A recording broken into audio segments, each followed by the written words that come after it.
వైఎస్ఆర్సీపీ నాయకుల press meet.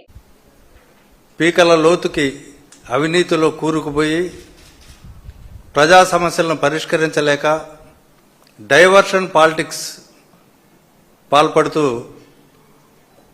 ఇలాంటివన్నీ చేస్తున్నారు.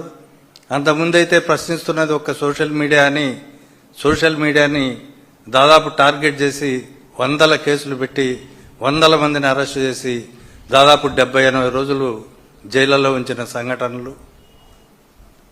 తర్వాత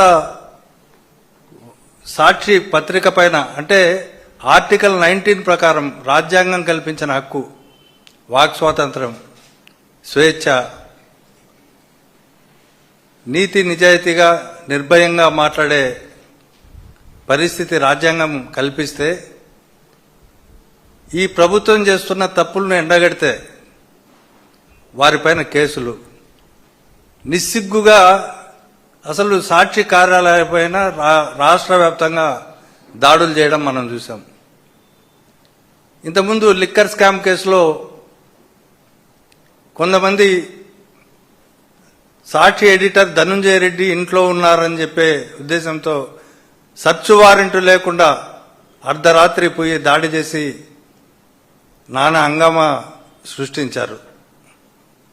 ఇప్పుడు నెల్లూరులో కల్తీ మద్యం తాగి ఒక అతను చనిపోయాడని రాస్తే ఎడిటర్ పైన,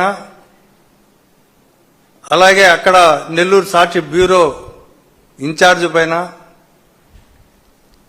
కేసులు పెట్టడమే కాకుండా ఒక కాంట్రిబ్యూటర్ని వాళ్ళ ఇంటిపైన దాడి చేశారు. ఏంటంటే కారణం అతను కల్తీ మద్యం అమ్ముతున్నాడని చెప్పి ఒక ఆరోపణ చేసి. అంతకుముందు కూడా మనం చూసాం సోషల్ మీడియా కార్యకర్తలపైన గంజాయి కేసు పెట్టడం, హైకోర్టు చీవాట్లు పెట్టడం, సిబిఐకి ఎంక్వైరీకి ఇవ్వడం, ఇవన్నీ చూసాం. వీళ్ళు స్వామి భక్తి చాటుకునేదానికి రాజకీయ నాయకుల మాటలు విని వాళ్ళ అడుగులకు మడుగులొత్తుతూ తమ విద్యుక్త ధర్మాన్ని మర్చిపోయి కాకి డ్రెస్సును పక్కన పెట్టి పసుపు డ్రెస్సులో చాలా దారుణంగా వ్యవహరిస్తున్న సంఘటనలు జరుగుతున్నాయి.